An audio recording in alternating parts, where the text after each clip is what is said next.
பாஸ்கராயை வித்மகே மகத்துரிகராயை தீமகி தன்ன சூரிய பிரசோதயாத். அனைவருக்கும் வணக்கம். நெல்லை அவியம்பிகா ஒர்க்ஸ். நம்ம சேனலில் தொடர்ந்து சூரிய புராணம் கேட்டுக்கிட்டே வரோம். அந்த வகையில் இது 9வது பாகம்.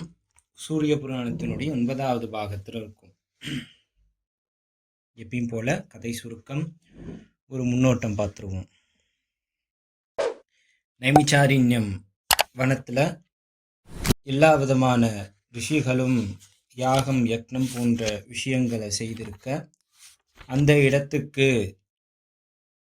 சூத முனிவர் வர பிற முனிவர்கள் 18 புராணங்களையும் சூத முனிவர் அறிந்த காரணத்தினால ரொம்பவும் உத்தமாக இருக்கக்கூடிய ஆதித்ய புராணத்தை கேட்குறாங்க.